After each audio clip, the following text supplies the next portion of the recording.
Evolution is a magical thing. The need to survive turns the weak into the strong.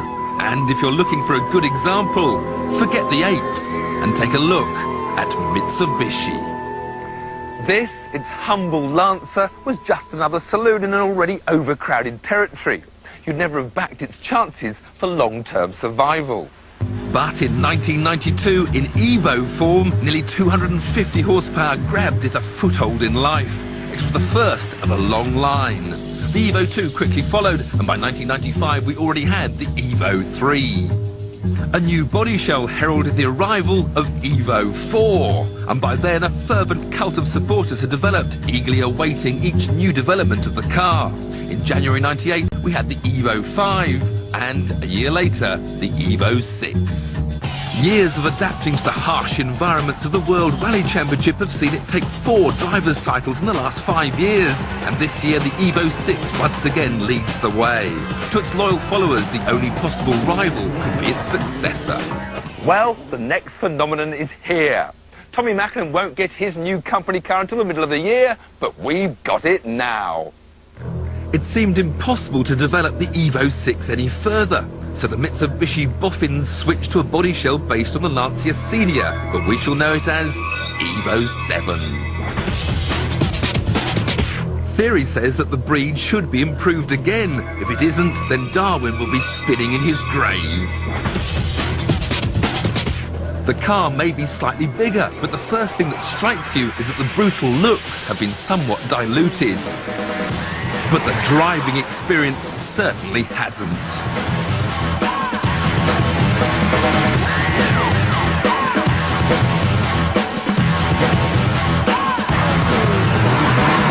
Well, on first impressions, the 7 is just as much fun as the 6. These cars are all about the survival of the fittest. Their performance is staggering. 60 comes up in about 4.5 seconds.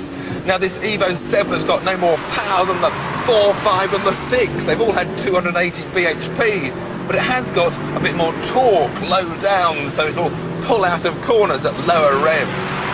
And I've now got this new active differential with 3 settings for tarmac, gravel or snow. If you're tempted, then Mitsubishi dealers will have them in September, but grey importers are offering them right here, right now, for about £27,500. Of course, the EVO 7 isn't the only Japanese 4-door saloon that's been quietly evolving, because its old rallying nemesis, the Subaru Impreza, never lets it get ahead. And their latest 280 horsepower WRX STI is due here at the end of the year.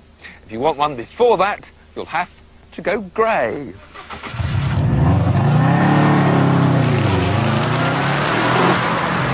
In these wet conditions on a racetrack, it really is hard to pick a winner between the two.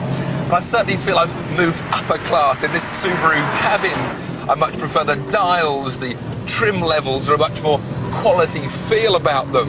And I just love looking out over that famous Subaru power bulge. No active differential to play with, but a 6-speed gearbox which slots home really neatly, and the same 4-wheel drive, rally-inspired, awesome grip levels. The Subaru tends to understeer a little bit more than the Mitsubishi. It's not quite so sharp. But of course, if you go left and then right, it'll go sideways.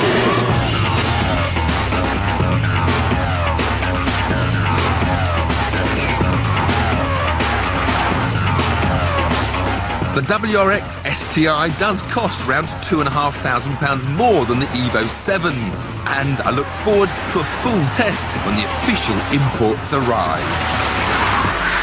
But on first impressions, I'll take the Subaru.